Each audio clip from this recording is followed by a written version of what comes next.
Bismillahirrahmanirrahim. Assalamu alaikum. I hope you all are fine and staying safe and happy. I am your history teacher, Miss Farheen, and I welcome you all to your history class. My dear students, as you know that we have started unit number 5 and this is the last unit of your history 7 books. So pause the video and quickly open your history books. I hope everybody has opened the book. So my dear students, आज हम Renaissance का time period पढ़ेंगे. क्या है ये Renaissance और क्यों ये इतना important है? So actually Renaissance जो है ये एक French word है जिसका मतलब है rebirth. So हमने European rebirth है वो पढ़नी है. तो ये rebirth क्यों हुई, क्या वजूहात थी, कुछ हम इसको background इसका सर्च करेंगे, लेकिन सबसे पहले हम student learning outcome देख लेते हैं. So in today's lesson you will be able to introduce the Renaissance and explain how it played role in the transition of Europe from medieval to modern ages. And you will also be able to describe the major development in the field of arts and architecture during Italian Renaissance and discuss the discovery of New World America by Columbus and its impacts. So आप ये देखिए कि ये 3 SLOs जो है ये आज हम कवर करेंगे. ये तमाम जो है ये आपस में इंटरकनेक्टेड है. यानी कि Renaissance जो है किस तरीके से इसने यूरोप की रीबर्थ जो है उसमें किरदार अदा किया, कहाँ से ये स्टार्ट हुई, इसका ओरिजिन क्या था और मिडिवल एजेस क्या हैं उसको भी हम थोड़ा सा रिकैप करेंगे क्योंकि प्रीवियस लेक्चर्स में आप इसको ऑलरेडी पढ़ चुके हैं. सो माय डियर स्टूडेंट्स, सबसे पहले तो ये है कि Renaissance जो है ये इटली से ओरिजिनेट हुआ था. इटली से किस तरीके से ओरिजिनेट हुआ था? बेसिकली यूरोप एक ऐसे टाइम पीरियड में जा चुका था जब रोमन्स जो है उनका डिक्लाइन हुआ, उनका फॉल हुआ. बहुत सारे जर्मैनिक ट्राइब्स थे जो आए और वो रोम का जो है वो उसकी डिक्लाइन की वजूहात बनी. ईस्टर्न साइड पे जो रोमन एम्पायर थी, एशिया में जो कि बैजेंटाइन एम्पायर थी वो फ्लरिश की, लेकिन जो वेस्टर्न हाफ था उसका वो टोटली जो है उसका डिक्लाइन हो गया. और जो यूरोपियन हिस्सा है या जो वेस्टर्न हाफ था ये क्या हो गया, ये डार्क एजेस में चला गया. यानी कि लोग जो है उन्होंने टोटली आर्ट, आर्किटेक्चर या किसी भी किस्म की टेक्नोलॉजी और नॉलेज जो है उसकी डेवलपमेंट को जो है एक तरीके से खत्म कर दिया था. और जो जिस टाइम पे जिस बूम पे जो है वो ग्रीक्स और रोमन्स गए थे वो टोटली जो है उसका डाउनफॉल हो गया. इस वजह से इस टाइम पीरियड को ये 4th सेंचुरी CE के बाद हुआ था. सो इसके बाद क्या हुआ कि जो पूरा यूरोप है ये एक तरीके से डार्क एजेस में चला गया क्योंकि इस टाइम पे हिस्ट्री को रिकॉर्ड करना या नॉलेज का इस्तेमाल जो है वो बिल्कुल खत्म हो गया था. सो यहाँ से जो है Renaissance का टाइम पीरियड जब स्टार्ट हुआ तो ये somewhere was around 14th century, 11th to 14th century. और यहाँ से लोगों ने जो है वो सोच विचार का काम शुरू किया. और ये कहाँ से शुरू हुआ? ये इटली से शुरू हुआ. ठीक है, तो लोगों ने चीजों के ऊपर जब क्वेश्चन करना शुरू किया तो इस तरीके से कि जो रॉन्ग प्रैक्टिसेस थी उनके ऊपर जब क्वेश्चनिंग शुरू हुई तो एक तरीके से Renaissance का आगाज हुआ. And it mark the transition from the middle ages to the modern ages and rediscovery of the ancient Greek and Roman ideas. So क्योंकि रोमन और ग्रीक्स का तो डिक्लाइन हो चुका था, लेकिन जो उनके आइडियाज थे उनको लोगों ने दोबारा जो है उन फिलॉसफी को और उन आइडियाज को जो है वो दोबारा पढ़ना शुरू किया. तो इस तरीके से आप कह सकते हैं कि यूरोप की रीबर्थ हुई, यानी कि Renaissance का टाइम पीरियड जो है शुरू हुआ. और इसी Renaissance के टाइम पीरियड ने आके जाकर एनलाइटनमेंट का जो टाइम पीरियड था उसको जो है एक तरीके से जन्म दिया. सो हम जल्दी से मिडिवल वर्ल्ड के बारे में पढ़ लेते हैं कि किस किस्म की प्रैक्टिसेस जो है उस दौरान आम थी. फ्यूडलिज्म बहुत ज्यादा था. फ्यूडलिज्म क्या होता है? एक्वायरिंग ऑफ द लैंड, यानी कि अमीर जो उमरा होते थे या जो एरिस्टोक्रेसी होती थी, वो नोबल्स जो होते थे वो लैंड ओन करते थे मैक्सिमम. और गरीब जो हैं वो इतने गरीब होते थे और इतने सप्रेस्ड होते थे कि वो क्या करते थे, वो थोड़ी थोड़ी चंद रुपयों की एवज या चंद जो है वो सिक्कों के एवज या थोड़ी बहुत गंदम के एवज, वो क्या अनाज के एवज जो है वो इनके ऊपर काम करते थे. फ्यूडलिज्म जो है वो बहुत ज्यादा आम था. इसके अलावा the Catholic church held immense power.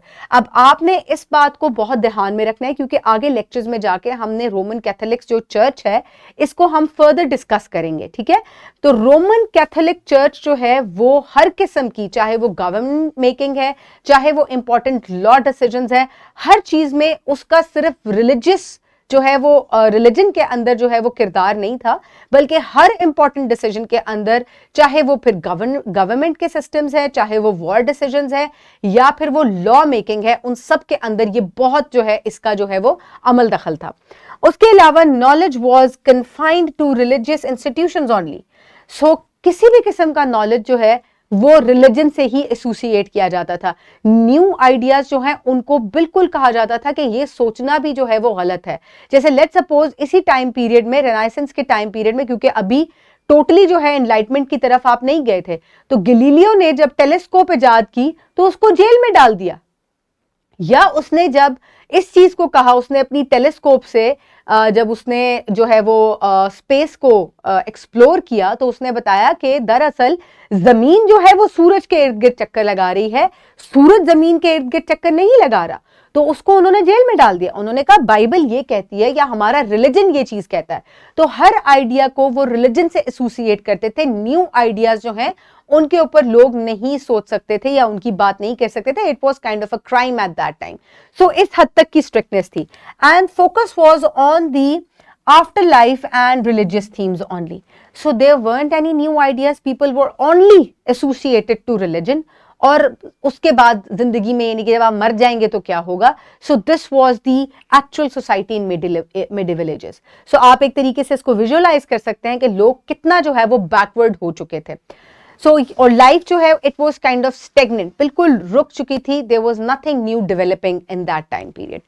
सो अब हम चलते हैं रेनाइसेंस के टाइम पीरियड पे, और यहां से हम डिस्कवर करेंगे कि रेनाइसेंस के टाइम पीरियड में किस तरीके से यूरोप जो है उसकी रीबर्थ हुई और किस तरीके से जो है नए आइडियाज जो है उनकी डेवलपमेंट का आगाज हुआ। तो अब हम करते हैं डॉन यानी कि आगाज रेनाइसेंस का। सो सबसे पहले it started in Italy and it spread across Europe, और रीडिस्कवरी हुई एंशिएंट ग्रीक और रोमन टेक्स्ट की, क्योंकि इसके अंदर बहुत ज्यादा नॉलेज, आर्किटेक्चर, आर्ट जो है उसको डिस्कस किया गया था। उसके बाद renewed the interest in learning and human achievements. So इस तरीके से आप देखें कि जब इन चीजों के ऊपर बात होनी शुरू हुई तो एक तरीके से रीबर्थ हुई यूरोप की। सो उसके बाद ह्यूमनिज्म एंड इंडिविजुअलिज्म। ह्यूमनिज्म क्या होता है कि जब आप इंसानों के पोटेंशियल के ऊपर जो है वो बात करते हैं और इंडिविजुअल जो कैपेबिलिटीज होती हैं उनके ऊपर बात करते हैं। आप सिर्फ उसको रिलीजन से एसोसिएट नहीं करते। आप ये कह सकते हैं कि इस इंसान के अंदर कैपेबिलिटी है और ये कुछ करके दिखा सकता है। आपकी अपनी जो इंडिविजुअलिटी है उसको जो है वो इंपॉर्टेंस दी जाती है। सो ये एक बहुत बड़ा फैक्टर था जहां से रेनाइसेंस जो है उसका आगाज हुआ था। उसके बाद emphasis on education, knowledge and personal talents. So जब आप किसी भी नॉलेज की बात करते हैं तो वो क्या होता है, वो किसी इंडिविजुअल से एसोसिएट किया जाता है। आप जब तालीम देते हैं तो वो क्या करते हैं, वो हर इंडिविजुअल के लिए होती है, ठीक है, और उसके बाद मैसेज को दी जाती है, यानी कि ज्यादातर लोगों तक वो आम होती है। तो हर इंडिविजुअल जो है उसका क्या होता है, उसकी एक तरीके से सेल्फ ग्रोथ होती है। तो यही चीज जो है वो रेनाइसेंस में इसकी बात की गई कि हर इंसान की अहमियत है, उसके अपने टैलेंट्स हैं और उसको जो है उनके साथ जो है वो मिलके काम करना चाहिए। Next is the shift from the religious themes to exploring art, science and philosophy. So religion से हटके आर्ट को, फिलोसफी को और साइंस के ऊपर भी तवज्जो दी जानी शुरू की गई। ओके, सो सबसे पहले आर्टिस्टिक और आर्किटेक्चरल जो है रेवोल्यूशन है उसकी बात की जाए तो यहाँ पे मैं थोड़ा सा मिडिवल एजेस से भी पहले जाना चाहूंगी, क्योंकि मिडिवल एजेस में ये तमाम प्रैक्टिसेस जो हैं ये एक तरीके से रुक चुकी थी। लेकिन इससे पहले रोमन्स और ग्रीक्स जब मौजूद थे तो उन्होंने आर्ट और आर्किटेक्चर में बहुत ज़्यादा काम किया। उन्होंने इस किस्म के जो है वो आर्किटेक्चर्स जो हैं वो मॉन्यूमेंट्स तामीर किए कि जिनकी मिसाल आज भी या जिनको आज भी प्रैक्टिस किया जाता है। और इसके अलावा इस किस्म के वो लोग जो है वो मुजस्मा साजी करते थे जिसके अंदर 3D इफेक्ट होता था और बड़े वो एडवांस किस्म के उनको बनाते थे। सो अगेन उन चीज़ों को जो है वो दोबारा प्रैक्टिस किया जाना शुरू किया और उसको फर्दर जो है उसको एनहांस किया गया। So masterpieces by Leonardo da Vinci, Michelangelo and Raphael used the perspective of realism and chiaroscuro in the art। अब chiaroscuro क्या है, ये एक लाइट एंड डार्क शेड जो है, लाइट का और शेडो का इफेक्ट जब आप किसी भी पिक्चर के अंदर देते हैं उसके अंदर पर्सपेक्टिव देते हैं कि आप देखें कि ये जो आप एक सर्टेन एरिया पे, आप ये देखें इस पिक्चर में मोनालिसा के पोर्ट्रेट में इसके फीचर्स के ऊपर लाइट हिट कर रही है और जब लाइट हिट करती है तो जहां पे शेडोज होते हैं वहां पे एक स्पेसिफिक किस्म की डेप्थ बनती है जो कि किसी भी एक 2D चीज को 3D का इम्पैक्ट देती है। तो एक तरीके से इसके बैकग्राउंड की वजह से और लाइट एंड डार्क की शेडिंग की वजह से ये एक 3D लुक दे रही है, ये एक बहुत क्लोज टू नेचर लग रही है चीज, ठीक है। तो आगे मैं आपको इसकी और भी एक एग्जांपल दिखाती हूँ। So the architectural landmarks, the Florence cathedral and the Saint Peter's basilica. So इसके अलावा जो लैंडमार्क्स हैं या आर्किटेक्चर हैं, उनके अंदर भी बहुत सारी जो चीजें हैं उनको तामीर किया गया और उनके पर बहुत काम किया गया। ये एक पिक्चर है जो कायरो क्यूरो के जो है आर्ट को शो करती है, जिसमें आप देख सकते हैं कि सर्टेन एरियाज में आपको क्या नजर आ रही है, आपको शेडोज नजर आ रहे हैं, सर्टेन एरियाज पे लाइट हिट कर रही है, जिसकी वजह से अगर आप इस पर्ल को देखें तो ये कितना रियल लग रहा है, ये एक 3D चीज लग रही है जिससे आप बता सकते हैं कि ये एक पर्ल है। तो आप, और इसके अलावा फिर आप इसके बालों को और इसकी ड्रेसिंग को अगर देखें तो लाइट और शेडो के इफेक्ट को मिलाकर क्या किया गया है, इसको एक ऐसी डेप्थ दी गई है जिसकी वजह से ये 2D पेंटिंग 3D की लुक लग रही है। तो ये एक बहुत ज्यादा अचीवमेंट थी जो कि रेनेसांस के टाइम पीरियड में अचीव की गई। उसके बाद बहुत सारी रियलिस्टिक पेंटिंग्स बनाई गई, बहुत सारा रियलिस्टिक जो है वो वर्क किया गया, और उसके बाद साइंटिफिक और इंटेलेक्चुअल एडवांसमेंट्स जो है वो बहुत सारी हुई। इसके अंदर जो है वो कोपर्निकस जो है उसकी कॉन्ट्रीब्यूशंस थी, जिसने कहा था कि सोलर सिस्टम जो है उसमें प्लैनेट्स जो है they are orbiting around the sun. So इसकी इस थ्योरी को ग्रेटली अपोज किया गया था by religious scholars also and by other scientific people. लेकिन जब गैलीलियो ने अपनी टेलीस्कोप बनाई तो फिर उसने क्या कहा, उसने जब स्पेस को स्टडी किया तो उसने इस चीज को कहा कि yes it is right, the earth and the other planets are orbiting around the sun. So इस तरीके से पता चला कि ये थ्योरी जो है ये टोटली करेक्ट है। उसके अलावा प्रिंटिंग प्रेस जो है इसका आगाज हुआ, योहानस गुटेनबर्ग जो है इसने पहली प्रिंटिंग प्रेस जो है उसका आगाज किया, और इसकी वजह से प्रॉपर प्रेस का और चीजों की अशात जो है या प्रिंटिंग जो है वो होनी शुरू हुई। और जब इतनी मैसिव प्रिंटिंग होती है तो नॉलेज जो है वो बड़ी जल्दी जल्दी स्प्रेड होने लगा। Challenge the traditional beliefs, paving the way for the scientific revolution. उसके बाद आ जाता है impact on society and the modern age. So it fostered the curiosity, exploration and critical thinking, spark the enlightenment and scientific revolution, set the stage for the age of discovery and colonization. So इसके बाद जैसे कि मैंने आपको कहा कि इसने आगे फर्दर जाके जो है वो इंडस्ट्रियल रेवोल्यूशन और जो मॉडर्न एजेस है उसका दरवाजा जो है वो एक तरीके से इसने डोर ओपन किया था उनके लिए, रेनेसांस के टाइम पीरियड ने। उसके बाद आ जाती है डिस्कवरी ऑफ अमेरिका। जब लोगों के अंदर इतनी ज्यादा क्रिटिकल थिंकिंग और लोग इतने ज्यादा क्यूरियस हुए दुनिया के बारे में, तो इस तरीके से बहुत सारे ट्रेड रूट्स और उनके ऊपर बात की जाने लगी। और इसी टाइम पीरियड में कोलंबस जो है उसने क्या किया, उसने अमेरिका दरियाफ्त कर लिया, उसने उसकी खोज लगा ली। So the Renaissance advancements enabled the Columbus voyage in 1492 and opened new trade routes, economic growth and cultural exchange, shaped history and transformed Europe and America also.